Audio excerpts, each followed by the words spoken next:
The intelligent investor bye Benjamin Graham. एक successful investing के लिए आपको किसी फैंसी डिग्री, हाई आईक्यू या लक की ज़रूरत नहीं है। आपको बस इन्वेस्टिंग की बेसिक नॉलेज, एक इन्वेस्टमेंट स्ट्रेटजी और अपने इमोशंस को कंट्रोल करना आना चाहिए। अगर आप यह चीज़ करते हो तो आप इजीली स्टॉक मार्केट से बहुत अच्छा प्रॉफिट कमा सकते हो। इस बुक के हर पेज पर टाइमलेस इन्वेस्टिंग विजडम है, तो चलिए इसको जानते हैं। द इंटेलिजेंट इन्वेस्टर बुक को दुनिया में जितने भी बड़े बड़े और बेहतरीन इन्वेस्टर हैं उन सभी ने इसको जरूर पढ़ा है। वॉरेन बफेट जो दुनिया के सबसे अमीर इन्वेस्टर हैं, उन्होंने तो यहाँ तक कह दिया है कि उनकी जितनी भी सक्सेस है उस सारी सक्सेस का क्रेडिट वे इस बुक को देना चाहते हैं। इसको इन्वेस्टिंग की दुनिया में बाइबल ऑफ इन्वेस्टिंग भी कहा जाता है। द इंटेलिजेंट इन्वेस्टर इस बुक को बेंजामिन ग्राहम ने लिखा है, जिसे सबसे पहले 1949 में पब्लिश किया गया था, लेकिन इसके लेसन्स आज भी रेलेवेंट हैं। ग्राहम एक अमेरिकन इकोनॉमिस्ट और प्रोफेशनल इन्वेस्टर थे। ग्राहम को ही सबसे पहले वैल्यू इन्वेस्टिंग करने वाला इंसान माना जाता है। वॉरेन बफेट जो कि बहुत फेमस इन्वेस्टर हैं, ग्राहम को अपने इन्वेस्टमेंट को समझाने का सारा श्रेय देते हैं। उनको अपनी जिंदगी में पिता के बाद दूसरा सबसे प्रभावशाली व्यक्ति बताते हैं। इससे आपको पता चलेगा कि बहुत कम मेहनत और क्षमता के साथ भी एक बेहतरीन रिजल्ट पाया जा सकता है। The definition of investment. हमेशा अधिकतर लोग समझते हैं कि कोई भी चीज खरीद लो, फिर उसे 2 साल, 5 साल या 10 साल तक रखे रहो तो वो इन्वेस्टिंग होती है, जबकि यह इन्वेस्टिंग बिल्कुल नहीं होती। बुक के ऑथर ने सजेस्ट किया है इन्वेस्टिंग में 3 चीजों का होना बहुत जरूरी होता है। अगर यह 3 चीजें नहीं है तो आप इन्वेस्टिंग नहीं बल्कि गैम्बलिंग कर रहे हो। यह 3 चीजें इस प्रकार हैं। फर्स्ट, थोरो एनालिसिस। आप किसी भी चीज में इन्वेस्ट कर रहे हो तो उसके पीछे कुछ कारण होना चाहिए। आपकी एक डीपर एनालिसिस होनी चाहिए। वो एनालिसिस करे बगैर आप कुछ भी कर रहे हो तो वो इन्वेस्टिंग नहीं है। Second, safety of principal.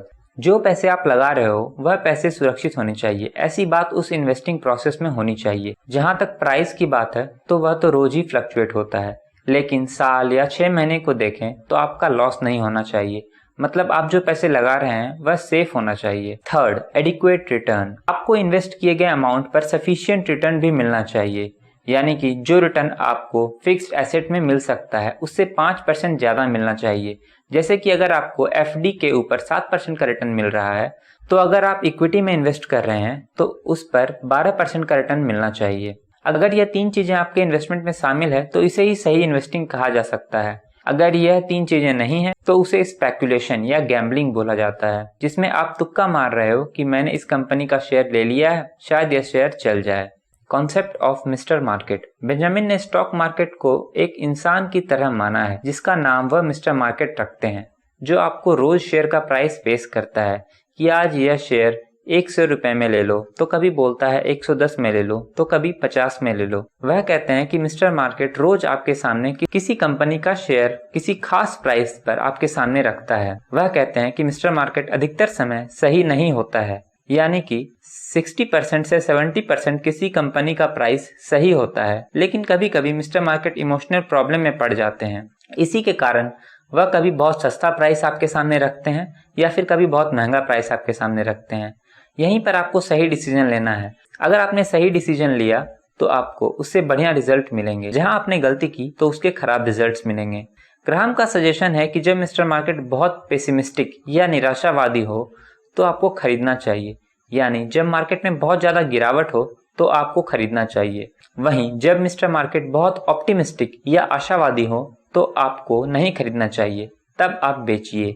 यानी कि जब मार्केट में बहुत ज्यादा तेजी हो तो आपको बेचना चाहिए। Margin of safety. Margin of safety ने इन्वेस्टर्स की जिंदगी बदल दी। इन्वेस्टिंग को एक प्रोफेशनल रूप इसी कॉन्सेप्ट ने दिया। हम में से सभी लोग अपनी एनालिसिस में कुछ ना कुछ गलती कर सकते हैं। हो सकता है हमारा एनालिसिस सही हो, लेकिन इकोनॉमिक एनवायरनमेंट बदल जाए जिसकी वजह से हमें लॉस हो सकता है, जैसे किसी वार या वायरस ब्रेकआउट का होना या कुछ और। वैसे वार या किसी क्राइसिस के टाइम हमें इन्वेस्ट करना चाहिए या नहीं, यह जानने के लिए आप इस वीडियो के बाद आप मेरी ये वीडियो देख सकते हैं। तो कई बार हमारी एनालिसिस सही होने के बावजूद भी हमें लॉस हो सकता है, इसलिए जरूरी है कि आप पहले से ही सेफ्टी लेकर चलें। जैसे मान लेते हैं आप एक इंजीनियर हैं, आपको एक ब्रिज बनाने का काम दिया गया है जिसकी 10,000 पाउंड की कैपेसिटी है, तो क्या आप 10,000 पाउंड वाली कैपेसिटी वाला ही पुल बनाएंगे? अगर आपने एग्जैक्टली 10,000 पाउंड का ही पुल बना दिया, फिर अगर उस पर 11,000 पाउंड वाला ट्रक निकला तो ब्रिज टूट जाएगा। फिर आपके लिए प्रॉब्लम हो जाएगी। तो हमें मार्जिन ऑफ सेफ्टी लेकर चलनी चाहिए। इसीलिए हमें 12,000 पाउंड की कैपेसिटी का ब्रिज बनाना चाहिए ताकि आपको सेफ्टी मिल जाए। यही सेफ्टी आपको इन्वेस्ट करते समय भी मिलनी चाहिए। वह तब मिलेगी जब आप किसी भी कंपनी का शेयर उसके फेयर प्राइस के नीचे खरीदें। अगर उसका फेयर प्राइस 100 रुपए बनता है तो आपको उसे 70, 80 या 60 में खरीदना चाहिए। जब आप उसे नीचे के प्राइस पे खरीद रहे हैं, यानी 100 की चीज को 70 में खरीद रहे हैं, तो आप अपने लिए मार्जिन ऑफ सेफ्टी रख रहे हैं। यानी कि मान लीजिए किसी कारणवश शेयर का प्राइस 100 रुपए तक नहीं जाकर 90 रुपए तक ही गया, फिर भी क्योंकि आपने मार्जिन ऑफ सेफ्टी रखा और उसे 70 पर ही खरीदा, तो आपको 20 रुपए का प्रॉफिट ही होगा। Types of investor. Benjamin Graham ने इन्वेस्टर्स के कुछ टाइप बताए हैं। आप इनमें आइडेंटिफाई कीजिए कि आप कौन से टाइप के इन्वेस्टर हैं। हर इन्वेस्टर के लिए ऑथर ने कुछ स्ट्रेटजी ऑफ इन्वेस्टमेंट भी बताई है, जो हम इसके बाद देखेंगे। तो चलिए देखते हैं what are the types of investors. First, defensive investor. यह ऐसे इन्वेस्टर होते हैं जिन्हें लॉस से डर लगता है, जो टाइम नहीं देना चाहते, जो रिसर्च नहीं करना चाहते, इसके साथ ही जो ज्यादा रिस्क नहीं लेना चाहते। ऐसे इन्वेस्टर को ही डिफेंसिव इन्वेस्टर कहते हैं। यह इन्वेस्टर ऑटो पायलट टाइप के नेचर के होते हैं। वह ऐसा पोर्टफोलियो बनाना चाहते हैं जिनमें वह शेयर को रख दें जिसमें ज्यादा सोचने विचारने की जरूरत ना पड़े, रेगुलेट और ट्रैक करने की जरूरत ना पड़े। वे ऐसी कंपनी में निवेश करना चाहते हैं। यह इन्वेस्टर ज्यादा इमोशनल होते हैं। यह फियर, ग्रीड जैसी चीजों से ज्यादा डरते हैं। इन्हें एवरेज रिटर्न ही प्राप्त होता है। अगर आप अपनी इन्वेस्टिंग जर्नी शुरू करने वाले हैं तो कुछ बेसिक मिस्टेक्स जो न्यू इन्वेस्टर करते हैं उन्हें अवॉइड करें, जिससे आप मल्टी बैगर रिटर्न कमा सकते हैं। ये वीडियो देखने के बाद आप इन्वेस्टिंग मिस्टेक्स को अवॉइड करना मेरी इस वीडियो से सीख सकते हैं। Next type of investor is enterprising investor. यह वह इन्वेस्टर होते हैं जो रिस्क लेना चाहते हैं, जो मेहनत करना चाहते हैं, जो रिसर्च के लिए टाइम दे सकते हैं। ऐसे इन्वेस्टर को खुद पर काफी भरोसा होता है। उसे लगता है कि वह अच्छी रिसर्च कर रहा है, वह खुद पर कॉन्फिडेंट रहता है। ग्राहम कहते हैं, अगर लॉन्ग टर्म की बात करें तो ऐसे इन्वेस्टर्स ज्यादा रिटर्न बनाते हैं। वहीं यह इन्वेस्टर डिफेंसिव इन्वेस्टर्स के तरह का पोर्टफोलियो पसंद नहीं करते। यह इन्वेस्टर्स डिसीजन मेकिंग पोर्टफोलियो को पसंद करते हैं। यह इन्वेस्टर्स इमोशनल नहीं होते बल्कि इंटेलेक्चुअल होते हैं। यह नॉलेज और इंटेलिजेंस पर भरोसा रखते हैं। इनमें पेशेंस होता है। इन इन्वेस्टर्स को एवरेज से ज्यादा रिटर्न मिलता है। Hybrid investors. इंटरप्राइजिंग और डिफेंसिव इन्वेस्टर्स के बीच एक और इन्वेस्टर भी हो सकता है जिसे हाइब्रिड इन्वेस्टर कहते हैं। यह वह लोग होते हैं जो डिफेंसिव के साथ इंटरप्राइजिंग भी होते हैं। यह दरअसल उस कैटेगरी के लोग होते हैं जो रिसर्च में टाइम खर्च करना नहीं चाहते या फिर इनको रिसर्च करने की नॉलेज ही नहीं होती। ग्राहम सजेशन देते हैं कि आप हाइब्रिड इन्वेस्टर कभी ना बने। या तो आप प्रॉपर रिसर्च कीजिए या नहीं कर सकते तो डिफेंसिव इन्वेस्टर की स्ट्रेटजी को फॉलो कीजिए। 5 strategies to maximize returns. Graham ने यहाँ पर इन्वेस्टमेंट की 5 स्ट्रेटजीज दी हैं जिन्हें आप अपने नेचर के हिसाब से फॉलो कर सकते हैं। इसे फॉलो करके आप अच्छे रिटर्न भी हासिल कर सकते हैं। स्ट्रेटजीज बताने के पहले मैं आपको ये बताना चाहूंगा कि ये कोई इन्वेस्टमेंट टिप या एडवाइस नहीं है। ये 5 स्ट्रेटजी हो सकता है आपको पहली बार समझने में थोड़ी डिफिकल्ट लगे, लेकिन एक बार अगर आप इन 5 स्ट्रेटजीज को सुन लोगे तो आप एक राइट डिसीजन ले सकते हो। First strategy for defensive investors. Defensive investors को यहाँ मिनिमम एफर्ट की जरूरत होती है। ना तो यहाँ पर कोई भी रिसर्च करनी है, ना ज्यादा दिमाग लगाना है, ना ज्यादा टाइम खर्च करना है। यहाँ पर आप केवल इंडेक्स फंड में इन्वेस्ट कर दीजिए। इंडेक्स फंड से मतलब है कि आप निफ्टी बेस्ड या बैंक बेस्ड फंड ले सकते हैं। यहाँ पर आपको रिटर्न भी एवरेज के करीब ही मिलेगा, या यूं कहें तो जैसा इंडेक्स चलेगा वैसा ही आपको रिटर्न मिलेगा। यह मिनिमम एफर्ट वाली स्ट्रेटजी है। यहाँ आपको मेहनत बिल्कुल भी नहीं करनी, बस आपको इंडेक्स फंड में इन्वेस्ट कर देना है। इंडेक्स फंड पे डिटेल वीडियो चाहिए तो मुझे कमेंट्स में बताएं। Second strategy. इस स्ट्रेटजी में आपको थोड़ी मेहनत करनी है। यह भी डिफेंसिव इन्वेस्टर्स के लिए ही है। इसमें ग्राहम कहते हैं कि आप ऐसी कंपनी में इन्वेस्ट कीजिए जिसका कम से कम रेवेन्यू यानी बिक्री $500 मिलियन का हो।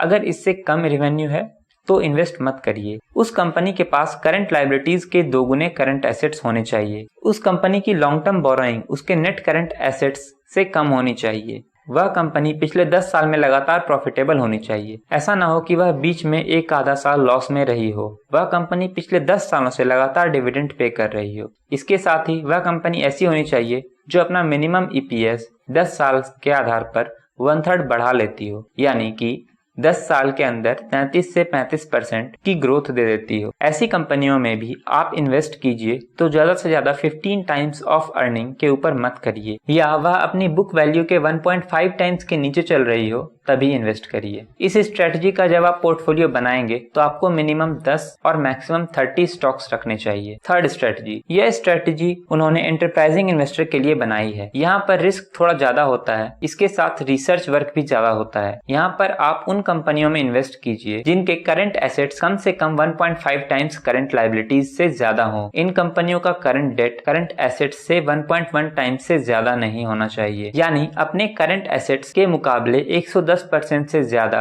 उसके ऊपर कर्ज नहीं होना चाहिए। दूसरी चीज जो देखनी है, उस कंपनी ने पिछले 5 साल में कोई लॉस ना किया हो, यानी पिछले 5 साल में वह हर साल प्रॉफिटेबल रही हो, साथ ही लगातार डिविडेंड भी पे कर रही हो, इसके साथ उसकी अर्निंग में कुछ ग्रोथ भी हो। ऐसी कंपनी के स्टॉक्स आपको उसके फिक्स्ड एसेट्स का 1.2 टाइम्स से ज्यादा नहीं लेना चाहिए, यानी उसका जितना फिक्स्ड एसेट्स है उसको 1.2 से मल्टीप्लाई कर दीजिए तो उतना आपको उसका मार्केट कैप मिल जाएगा, यानी उस मार्केट कैप से ऊपर आपको नहीं लेना है। अगर आप इस स्ट्रेटजी को फॉलो कर रहे हैं तो कम से कम 20 स्टॉक्स को अपने पोर्टफोलियो में शामिल करना चाहिए। फोर्थ स्ट्रेटजी, यह स्ट्रेटजी भी इंटरप्राइजिंग इन्वेस्टर्स के लिए है। यह हाई रिस्क और हाई रिवॉर्ड वाली स्ट्रेटजी है। यहाँ पर ग्राहम कहते हैं कि आपको ऐसी कंपनियों के शेयर लेना चाहिए जो अपनी नेट करंट एसेट वैल्यू यानी NCAV के नीचे चल रही हो, यानी जितना कंपनी का करंट एसेट्स है उसके नीचे उसका मार्केट कैप होना चाहिए। ऐसी कंपनी में आप इन्वेस्ट कर सकते हैं। ध्यान रखने वाली बात यह है कि ऐसी कंपनी पिछले 2 सालों में लॉस में ना गई हो,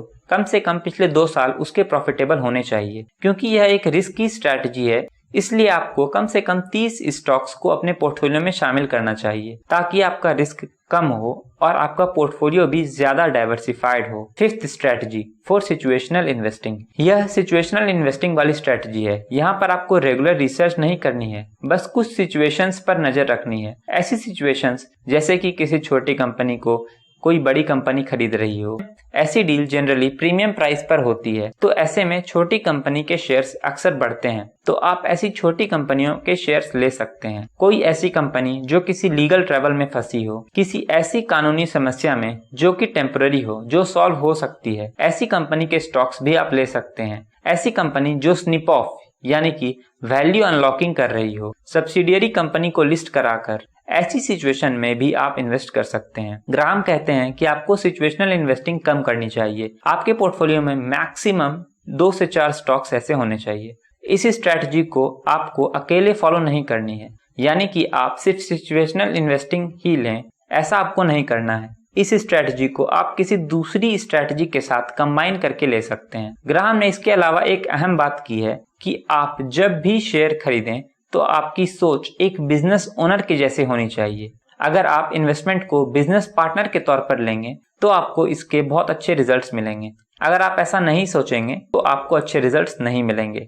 इसलिए आप इन्वेस्टिंग को एक बिजनेस के तौर पर लीजिए, यानी कि आप ऐसे मानिए कि आप जिन कंपनियों में इन्वेस्ट कर रहे हैं असल में आप उनके बिजनेस को खरीद रहे हैं या उसके बिजनेस पार्टनर बन चुके हैं, फिर चाहे वो 0.01% ऑफ टोटल कंपनी ही क्यों ना हो। हमें शेयर मार्केट से प्रॉफिट करने के लिए मनी के साइकोलॉजी को समझना बहुत ही इंपॉर्टेंट है। तो इसको डिटेल में समझने के लिए आप मेरी लेफ्ट वाली वीडियो देख सकते हो, और द मिलियनेयर फास्ट लर्न की बुक समरी पढ़ने के लिए आप मेरी राइट वाली वीडियो देख सकते हो। अगर चैनल को सब्सक्राइब नहीं किया तो सब्सक्राइब।